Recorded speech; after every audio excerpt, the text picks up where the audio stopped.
ലോകഗുണ്ടയ്ക്ക് ഗുണ്ടാപിരിവിനുള്ള ഒരു അവസരം തുറന്നു വന്നപ്പോൾ അത് നോക്കി നിൽക്കാൻ പറ്റുന്നില്ല. അവിടെ 4 പിരിവ് നടത്താഞ്ഞിട്ട് ഒരു സമാധാനമില്ലാത്ത അവസ്ഥയാണ് ഇപ്പോൾ. പറഞ്ഞു വരുന്നത് എന്താ വെച്ച് കഴിഞ്ഞാൽ, ഡൊണാൾഡ് ട്രംപ് ഇന്നലെ പറഞ്ഞൊരു കാര്യമുണ്ട്. അതെന്താണെന്ന് ചോദിച്ചു കഴിഞ്ഞാൽ, ഈ ഹോർമൂസിന് കാവൽ നിൽക്കുന്നത് കൊണ്ട്, അല്ലെങ്കിൽ ആ കാവലിന് വേണ്ടിയിട്ട് സമ്പന്ന രാജ്യങ്ങളിൽ നിന്നും പിരിവ് ഈടാക്കും എന്നാണ് പറയുന്നത്. അതായത് ഹോർമൂസിൽ ഇങ്ങനെ വെറുതെ പോയി അമേരിക്ക കുറേ പട്ടാളക്കാരൊക്കെ ഇട്ട് ഇങ്ങനെ കാവൽ നിർത്തേണ്ട ആവശ്യം അമേരിക്കക്കൊന്നുമില്ല. ഞങ്ങൾ അവിടെ കാവൽ നിൽക്കുന്നത് കൊണ്ട് തന്നെ ലോകത്തിലെ വേറെ പല രാജ്യങ്ങൾക്കുമാണ് അതിൻ്റെ ഗുണമൊക്കെ ഉണ്ടാകുന്നത്. അതുകൊണ്ട് തന്നെ സമ്പന്നരായിട്ടുള്ള ആളുകളുടെ കയ്യിൽ നിന്നും അതുവഴി കപ്പൽ പോകുന്നതിന് ഞങ്ങളൊരു സുരക്ഷാ ഫീസ്, ഒരു കാവൽ ഫീസ് ഞങ്ങൾ ഈടാക്കും എന്നാണ് പറയുന്നത്. ഇത്രയും കാലം അമേരിക്കയുടെ സ്വത്തും പണവും എല്ലാം ഉപയോഗിച്ചിട്ടാണ് അവിടെ കാവൽ ഏർപ്പെടുത്തിയത്. ഇനി അത് പറ്റത്തില്ല. അതുവഴി കപ്പലുകൾ പോകുന്നത് കൊണ്ട് ഉപകാരം ഉണ്ടാവുന്ന രാജ്യങ്ങൾ ഏതൊക്കെയാണോ, അതിൽ സമ്പന്ന രാജ്യങ്ങൾ ആരൊക്കെയാണോ അവരുടെ അടുത്തുനിന്ന് ഞങ്ങൾ കാശ് ഈടാക്കുന്ന പറയുന്നത്. സത്യത്തിലേ ഈ ഒരു ലക്ഷ്യം മുന്നിലുള്ളത് കൊണ്ടല്ലേ ആ മെമ്മോറാണ്ടം ഓഫ് മിസ്അണ്ടർസ്റ്റാൻഡിങ് ആ ഒരു സാധനത്തിന് തുരങ്കം വെച്ചത്. അതായത് ഇറാൻ പറഞ്ഞിട്ടുള്ള ഒരു കാര്യം ഉണ്ടായിരുന്നു, ഈ ഹോർമൂസിലൂടെ കപ്പലുകൾ കടന്നു പോകുന്നത് ഇറാന്റെ അനുമതിയോട് കൂടെ ആയിരിക്കണം. അതായത് ഇറാന്റെ സെക്യൂരിറ്റിയാണ്. അതായത് ഇറാന്റെ അനുമതിയോട് കൂടെ ഈ കപ്പലുകൾ കടന്നു പോയാൽ മതി എന്നാ പറഞ്ഞേ. അപ്പോൾ ലോകത്തിലെ 20% എണ്ണ പോകുന്ന റൂട്ടിനെ ഇറാൻ കൈകാര്യം ചെയ്യുക എന്ന് പറയുന്നത് അമേരിക്കക്ക് കണ്ണുകടിയാണ്.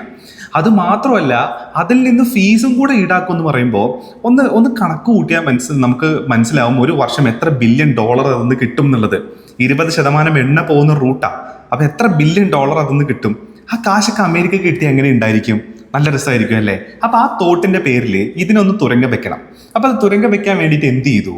ഒമാന്റെ തീരത്തൂടെ പുതിയൊരു കപ്പൽപാത ഉണ്ടാക്കി. ഒമാന്റെ തീരത്തൂടെ പുതിയ കപ്പൽപാത ഉണ്ടാക്കി എന്താ സംഭവിക്കും? ഇറാൻ ഉണ്ടാവില്ല, അതിനകത്ത് ഒരു ഹോൾഡും ഉണ്ടാവില്ല. മാത്രമല്ല, അതുവഴി കപ്പലുകൾ കടത്തിവിടുകയും ഇറാൻ ന്യൂക്ലിയർ ബോംബിനെക്കാട്ടും ശക്തിയുള്ള ഒരു ആയുധം കയ്യിൽ വെക്കുക, ഹോർമൂസ് എന്ന് പറയുന്ന ആ ഒരു ആയുധം കയ്യിൽ നിന്ന് പോവുകയും ചെയ്തു. അപ്പോൾ ഇറാൻ എന്ത് ചെയ്തു? നേരെ പോയി ആക്രമിച്ചു. ഇറാൻ ആക്രമിച്ചു എന്നും പറഞ്ഞിട്ട് MOU എഗെയിൻസ്റ്റ് ആയിട്ട് ചെയ്തു എന്നും പറഞ്ഞിട്ട് ഇനി MOU ഒന്നും നിലവിലില്ല എന്നും പറഞ്ഞിട്ട് തിരിച്ചങ്ങ് അടിയും തുടങ്ങി. അപ്പൊ ഇതിൻ്റെയൊക്കെ പിറകിലുള്ള ലക്ഷ്യം എന്താണെന്നുള്ളത് ഇപ്പോഴാണ് വെളിച്ചത്ത് വരുന്നത്. വേറെ ഒന്നുമല്ല, ഗുണ്ടാപിരിവാണ്. അത് തന്നെ മാന്യനായിട്ടുള്ള ഗുണ്ടാന്ന് വേണം പറയാൻ. അതായത് പിച്ചച്ചട്ടിയിൽ ഞങ്ങൾ കൈയിട്ട് വാരുന്നില്ല, പാവപ്പെട്ട രാജ്യങ്ങളുടെ കയ്യിൽ നിന്നും ഞങ്ങളൊന്നും വാങ്ങിക്കുന്നില്ല, സമ്പന്ന രാഷ്ട്രങ്ങളുടെ കയ്യിൽ നിന്നാണ് ഞങ്ങൾ വാങ്ങിക്കുന്നത്. അപ്പൊ ഈ സമ്പന്നതയെ ഇവരെങ്ങനെ അളക്കുന്നത്? സമ്പന്നരാണോ അല്ലേ എന്നുള്ളത് എന്തിന്റെ ബേസിലാണ് അതിനെ അവർ എടുക്കുന്നത്? അപ്പൊ ഇങ്ങനെ ഗുണ്ടാപിരിവിനുള്ള ഒരു അവസരം തുറന്നു വന്നപ്പോൾ ആ അവസരത്തിനെ മുതലാക്കുക എന്ന പരിപാടിയാണ് ട്രംപും ടീമും ഇപ്പൊ ചെയ്യാൻ പോകുന്നതെന്നുള്ളതാണ്. പക്ഷേ ഈ പറയുന്ന രീതിയിൽ ഈ ഹോർമൂസിന് സുരക്ഷ ഒരുക്കണമെന്നുണ്ടെങ്കിൽ ഇപ്പോൾ ബഹ്റൈനിലുള്ള 5th ഫ്ലീറ്റ് ആർമി എന്ത് ചെയ്യണം? അവിടെ വളരെ സക്സസ്ഫുൾ ആയിട്ട് വർക്ക് ചെയ്യണ്ടേ? അത് വർക്ക് ചെയ്യാൻ പറ്റത്തില്ല എന്നുള്ളതാണ് അമേരിക്കയുടെ പ്രശ്നം. അത് മാത്രമല്ല, കഴിഞ്ഞ പ്രാവശ്യം പ്രൊജക്ട് ഫ്രീഡം എന്ന് പറഞ്ഞൊരു ഒരു പരിപാടി നടപ്പിലാക്കാൻ ശ്രമിച്ചല്ലോ. അതായത് ഈ കപ്പലുകൾക്ക് എക്സ്പോർട്ട് പോയിട്ട് അവിടെ നിന്ന് കപ്പലുകളെ പുറത്തെത്തിക്കുന്ന പരിപാടി. സൗദി അറേബ്യ വന്ന് പറഞ്ഞു ഇത് നടക്കത്തില്ല പരിപാടി, ഞങ്ങളുടെ ബേസുകൾ ഞങ്ങൾ ഇതിന് വിട്ടുതരില്ല എന്നുള്ളതും പറഞ്ഞു. അപ്പോൾ ഇപ്പോൾ രണ്ടാമതും മാസീവായിട്ടുള്ള അറ്റാക്ക് നടക്കുന്നു. കടലിനടിയിലൂടെ പോകുന്ന ഡ്രോണുകളൊക്കെ ഉപയോഗിച്ചിട്ടുള്ള അറ്റാക്കൊക്കെ നടത്തുന്നു എന്നൊക്കെ പറഞ്ഞിട്ടുള്ള അൺഒഫീഷ്യലി ഉള്ള കുറേ റിപ്പോർട്ടുകളും കാര്യങ്ങളൊക്കെ വരുന്നുണ്ട്. 140 കേന്ദ്രങ്ങൾക്ക് നേരെ, കിഷൻദ്വീപ്, ബദ്ർ അബ്ബാസ് പോലുള്ള സ്ഥലങ്ങൾക്ക് നേരെയൊക്കെ അറ്റാക്ക് നടത്തിയെന്നുള്ള കാര്യം കൂടെ വരുന്നുണ്ട്. അപ്പോൾ ഗുണ്ടാപിരിവ് നടത്തുക, ഈ പിരിവ് നടത്താൻ ഇറാൻ ഒരു കാരണവശാലും സമ്മതിക്കത്തില്ല.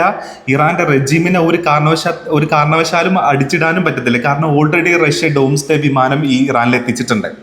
ഇനിയിപ്പോൾ ന്യൂക്ലിയർ ബോംബ് ആക്രമണം ഉണ്ടായാൽ പോലും അതിൻ്റെ ആ പൾസ് വേവ്സിനെ പ്രതിരോധിക്കാൻ പറ്റുന്ന രീതിയിലുള്ള വിമാനമാണത്. അപ്പോൾ അതിൽ വെച്ചിട്ട് ആകാശത്ത് വെച്ച് ഭൂമിയിലുള്ള കംപ്ലീറ്റ് കമ്മ്യൂണിക്കേഷൻ സിസ്റ്റം തകർന്നാലും ആകാശത്ത് വെച്ച് ഇവർക്ക് എന്ത് ചെയ്യാൻ പറ്റും? ഇതിനെ കൺട്രോൾ ചെയ്യാൻ പറ്റും എന്നുള്ളതാണ്. അപ്പോൾ ആ ലെവലിലേക്ക് കാര്യങ്ങൾ പോകുന്നു എന്നുള്ളതാണ്. അപ്പോൾ അവിടെ നിന്ന് കുറച്ച് കാശ് ഉണ്ടാക്കാൻ പറ്റും. ലോകത്തിലെ 20% എണ്ണ പോകുന്ന റൂട്ടിനെ ഇറാൻ കൺട്രോൾ ചെയ്യാന്നൊക്കെ പറയുന്ന ആ ഒരു പരിപാടി അതങ്ങ് പിടിക്കുന്നില്ല, അതങ്ങ് പറ്റുന്നില്ല അങ്ങ് അക്സെപ്റ്റ് ചെയ്യാൻ. അപ്പം ഇതിന് തുരങ്കം വെച്ചു. ഇനി തുരങ്കം വെച്ച് ആ MOU ഇല്ല എന്നുള്ളത് ഓൾറെഡി പ്രഖ്യാപിക്കപ്പെട്ട് കഴിഞ്ഞു. ഇനി അതിലൂടെ കപ്പലുകൾ കടന്നു പോകുമ്പോൾ അമേരിക്ക പിരിവ് നടത്തും. അമേരിക്ക സമ്പന്ന രാഷ്ട്രങ്ങളിൽ നിന്നും കാശ് വാങ്ങിക്കുന്ന പറയുന്നത്. എന്തായാലും നമുക്ക് നോക്കിയിരിക്കാം. മിക്കവാറും വാങ്ങുന്നതിന് പകരം എല്ലാം പൂട്ടിക്കെട്ടി ഇവിടുന്ന് പോകേണ്ടി വരും എന്നുള്ളതാണ്. കാരണം കുറച്ച് ബ്ലീഡിങ് സ്റ്റേറ്റുകളുണ്ട്. അതെന്ന് പറയുന്നത് യൂറോപ്പിലെ പല രാജ്യങ്ങളും ഇപ്പോൾ കുറച്ച് ബ്ലീഡ് ആയിക്കൊണ്ടിരിക്കുകയാണ് ഈ പറയുന്ന എണ്ണയുടെ പ്രശ്നമുള്ളത് കൊണ്ട് തന്നെ. ഇപ്പോൾ കഴിഞ്ഞ ദിവസം ഇപ്പോൾ $5 ബാരലിന് ഇപ്പോൾ കൂടിയിരിക്കുന്നത്. അപ്പോൾ ഈ ഹീറ്റ് വേവ് യൂറോപ്പിൽ നടന്നുകൊണ്ടിരിക്കുകയും ചെയ്യുക, ഈ പറയുന്ന എണ്ണയുടെ പൈസയും കൂടെ റേറ്റും കൂടെ കൂടുകയാണെന്നുണ്ടെങ്കിൽ മൊത്തത്തിൽ ഇച്ചിരി പ്രശ്നമാവാനുള്ള സാധ്യത കൂടുതലാണെന്നുള്ളതാണ്. എന്തായാലും ഗുണ്ടാപ്പിരിവ് ഇനിയിപ്പോൾ സ്വപ്നത്തിൽ മാത്രമായിരിക്കും നടക്കുക എന്നുള്ളതും കൂടിയാണ് പറയാനുള്ളത്.